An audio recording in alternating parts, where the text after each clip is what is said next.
long, so obviously we don't know Norman and Estelle for many months, but even before we came here, their reputation was as far as India, because I was dealing with a British company which was doing business in India, and I told the managing director about my next job, and he said in an email, "You must meet Norman and Estelle. They are absolutely key to you understanding the Turks and Caicos Islands." So I was rather taken aback that someone should even sort of doing business in India know too much about the Turks and Caicos Islands, and Norman in particular.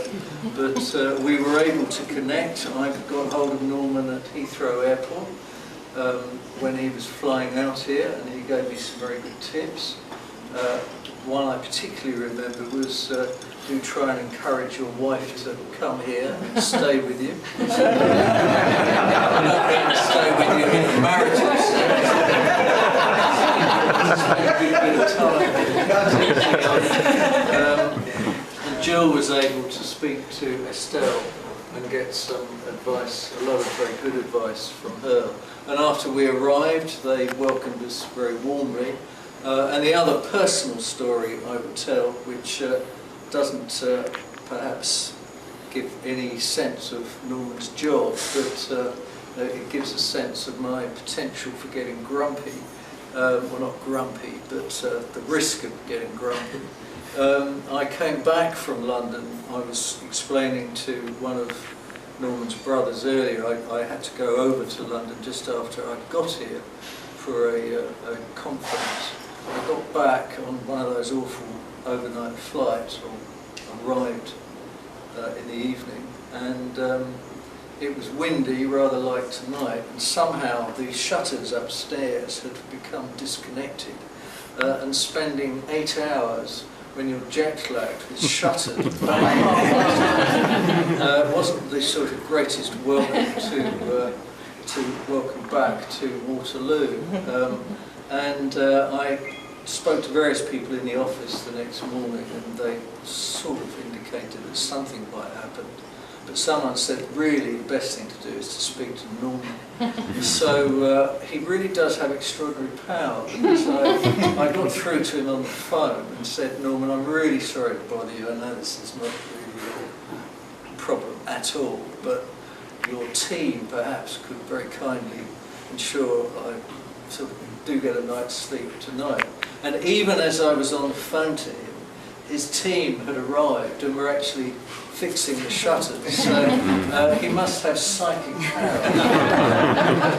So those are just small anecdotes, but the much bigger picture, which others know far more about than me, people who have been in senior positions in TCI, including the former Chief Secretary, who's here tonight, know that Norman and Estelle have made a huge contribution to the Turks and Caicos Islands in the twice, I think I'm right in saying, it's 2 times that they've been living and working here. They love the place so much that, as many of you will know, they bought a house here. But above all, Norman has driven some very difficult work in TCI over many years. And not only, I should say, in TCI, we stand here on the crest of the country, which is very appropriate, but he's also done a lot of work in other overseas territories, in Grand Cayman. He's worked in the Caribbean in St Kitts. He's worked in Kiribati, which I'm afraid I couldn't possibly point out on a map, but I think it's in the South Pacific, or in the Pacific anyway. And I didn't realise this until tonight. He also worked for a number of years in Russia. I still haven't quite understood what he did in Russia. But one thing I can assure you, Norman, is that your reward was not for what you did in Russia.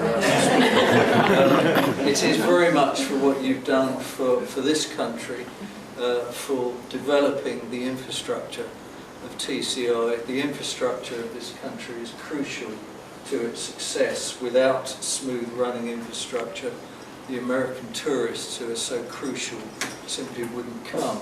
So the country owes you a great debt of honour, and it is for that reason that you were nominated and given by Her Majesty the Queen an award of a British Empire Medal for your services to TCI and the development of its infrastructure. So I'm delighted to present you with that award, but let me first just say let's make a toast to Norman, and if I may, Norman, to Estelle as well. Cheers. Norman, I'm pleased to say we did find it in the office. Some of the invitations may have been rather late getting out, but we did secure something rather important for you to demonstrate to everyone that this isn't just a bit of make-believe, that there is something real for you to show everybody. I'm not going to attempt to pin it on you. I think that's probably not the way to go, but let me present you with the award.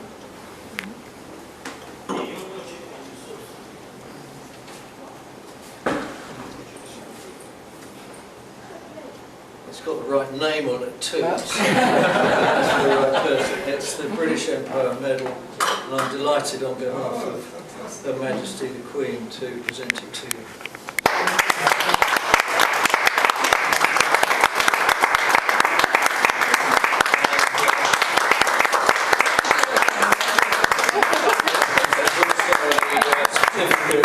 From Her Majesty the Queen, which I'm sure you will wish to make sure you don't lose and probably put in a frame very shortly. But many congratulations. Thank you.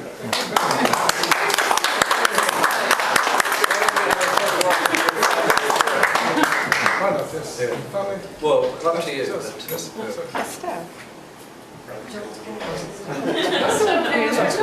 Yes, you have to go. You have those. She's shaking.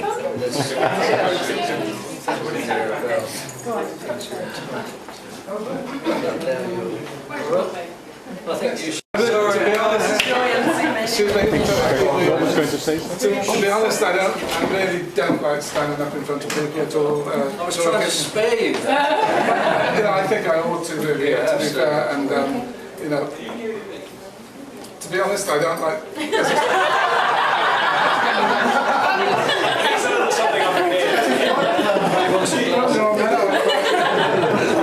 Anyway, as you know, I don't like standing up in front of people very much. You know, I sort of like to do things rather than talk about it. You know, this is something I think is one of the things that, you know, why it's a success, because we do things, we do lots of things. Anyway, on this occasion, I'm really, really proud to stand up here. I mean, it's unbelievable, to be honest, for me. And thank you very much. I'm honoured and also very humbled, actually, to be honest.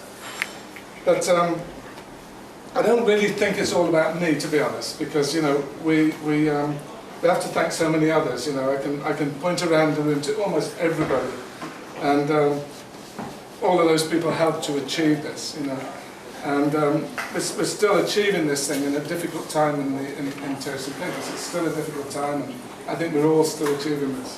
So thanks, of course, to you all as well. You know. I apologise in advance to anyone I miss, but you know, I'd like to mention a few names, such as Governor Gordon Butterall and Governor Rick Todd, and Mark Capes, Martin Stanley, and a lot of other people, you know. And of course, sadly, there's some that have passed away in the meantime as well. I don't know if you know that, but you know, that's another story. But I must thank the Governor and his wife, Peter, sorry.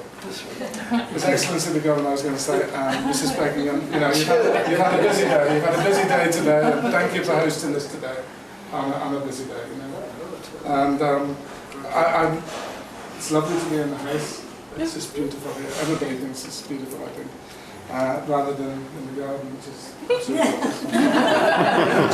And to the staff, the waiting staff, thanks everybody. I can't see Sharon anywhere, but she's in the kitchen. But thanks for that, and the preparations and arrangements and everything to your staff in the office. And personal thanks really to my family. I'm so pleased my two brothers and my family came to this. You know, it's hard to get together sometimes these days. Everybody's life is so busy. It was really nice. Thank you for coming. And lastly and most importantly, I must thank everyone for the tremendous support they've given me over the years. People like Mark and guys in public works and all throughout the government. I believe my medal wouldn't have been awarded unless it was for you guys as well. So thank you very much for your support and encouragement. And lastly, well, thanks for being my colleagues, my friends, my relations. It was just been an honour to have this medal presented. So thank you very much. And your wife. I missed it. My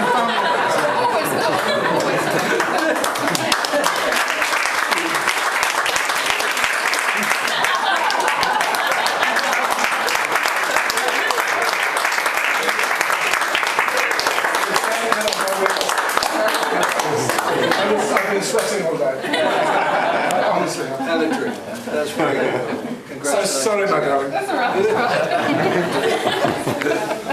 Congratulations. Yes, thank you. Thank you very much for coming. Another drink. Have some food.